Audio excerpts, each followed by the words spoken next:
Hello बच्चों, कैसे हो? आपका स्वागत है त्रिपान स्टडी सेंटर में। आज जो हम करने जा रहे हैं कक्षा 11वीं सीबीएसई एनसीईआरटी के अंतर्गत जो है हम इतिहास करेंगे।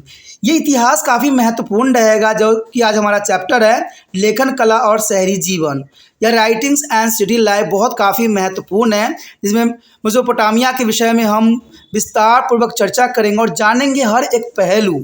और ये टॉपिक कई मायने में हर एक क्लास के बच्चों के लिए महत्वपूर्ण रहेगा, चाहे वो सीबीएसई के बच्चे हो, चाहे एनआईएस के बच्चे हो, चाहे यूपी बिहार बोर्ड के बच्चे हो, इवन कि जो कंपटीशन तैयारी करते हैं उनके लिए भी ये काफ़ी महत्वपूर्ण रहने वाला है। यहाँ जो हम चैप्टर कर रहे हैं काफ़ी महत्वपूर्ण है, लेखन कला और शहरी जीवन मेसोपोटामिया के अंतर्गत है। तो यहाँ पर जो हमारा अगला क्वेश्चन आया है जो काफ़ी महत्वपूर्ण है, हम यहाँ पर कुछ क्वेश्चनों को जो है प्रकाश डाल रहे हैं जो एग्जाम व्यू से काफ़ी महत्वपूर्ण है। यहाँ पर क्वेश्चन यही आया है, काफ़ी महत्व रखता है कि मेसोपोटामिया के दक्षिण एवं उत्तर पूर्वी क्षेत्र में महत्व के बारे में बताएं कि मेसोपोटामिया के दक्षिण और उत्तर पूर्वी क्षेत्र की क्या महत्ता है। ठीक है, मेसोपोटामिया तो आप जान गए होंगे।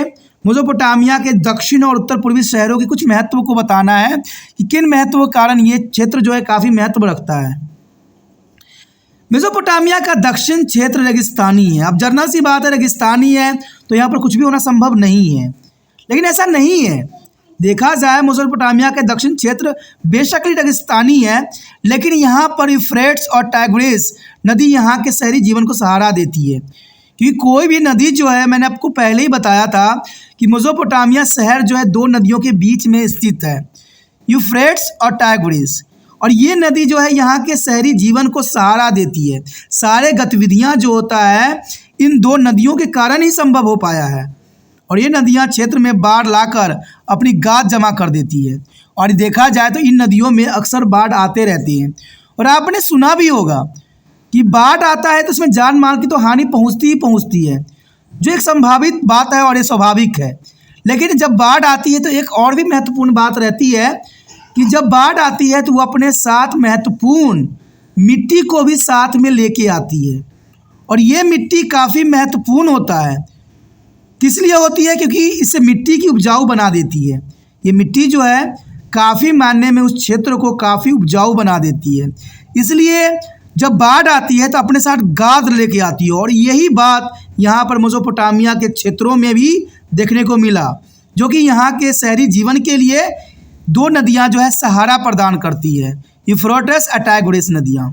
कहते हैं जब यूफ्रेट्स नदियाँ रेगिस्तान में प्रवेश करती है तो ये छोटे छोटे चैनलों में विभाजित हो जाती है।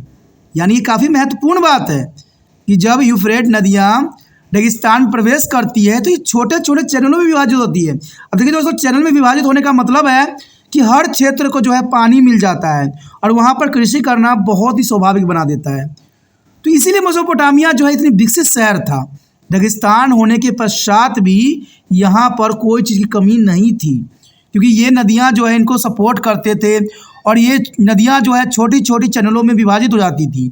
और ये नदी चैनल अतीत में सिंचाई की सुविधा प्रदान करती थी, जिससे यहाँ पर गेहूँ, जौ, मटर, मसूर जैसे फसलें बहुत आसानी से उगाई जा सकती थी।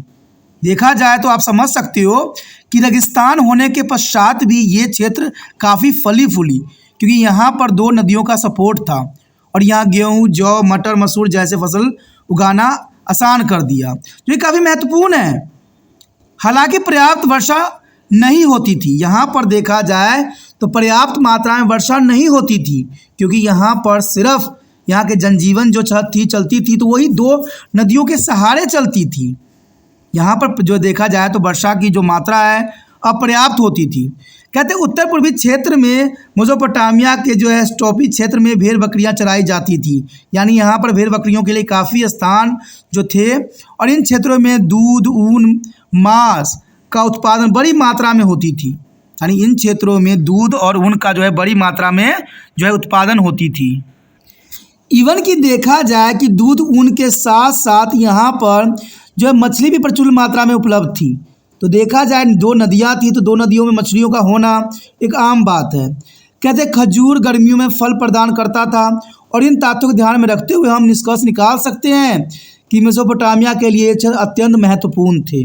तो आप समझ गए होंगे कि मेसोपोटामिया के दक्षिण एवं पूर्वी क्षेत्र की क्या महत्व थी।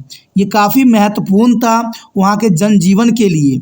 और कहते हैं जितनी सपोर्ट थी इन क्षेत्रों में थी, कहते हैं रेगिस्तान होने के पश्चात भी ये क्षेत्र काफ़ी महत्वपूर्ण इसलिए था क्योंकि यहाँ पर दो नदियाँ यूफ्रेट्स और टाइग्रिस जो थी बहती थी। और ये नदियाँ बहती तो थी, साथ में ये छोटे छोटे नालों में परिवर्तित हो जाती थी, जिससे हर क्षेत्र में कृषि करना बहुत ही आसान हो गया, जिससे ये सभ्यता काफ़ी फली फूली और काफ़ी चरम सीमा तक पहुंची। और यहाँ पर हर चीज़ जो है बहुत ही आसानी से किया जा सकता था। तो ये क्वेश्चन काफ़ी महत्वपूर्ण था एग्ज़ाम व्यू से, और ये आपको लिखना भी चाहिए, सोचना भी चाहिए और समझना भी चाहिए, ठीक है। और ये काफ़ी महत्व रखता है।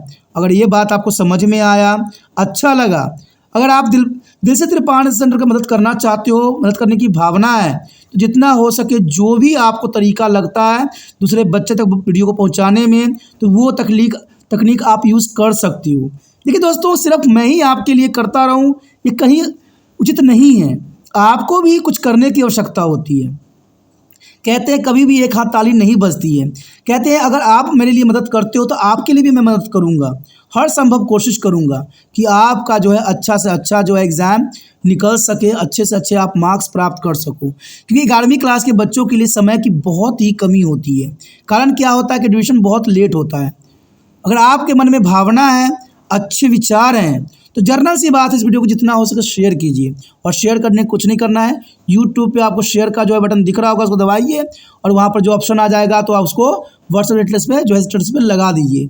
जो बच्चे आपके कॉन्टैक्ट में होंगे, जो आपको जानते होंगे, वो स्टेटस जरूर देखते होंगे और उससे उनको ये वीडियो मिलेगा और इस वीडियो से उनको जो है एग्ज़ाम के लिए जो है क्वेश्चन की तैयारी होगी। अगर आप ये भावना रखते हो तो आपके लिए भी त्रिपाण सेंटर हर तरह के क्वेश्चन लाएगा, हर एक चैप्टर का लाएगा, हर एक सिलेबस का लाएगा, हर एक बुक का लाएगा। तो ये काफ़ी महत्वपूर्ण रखता है।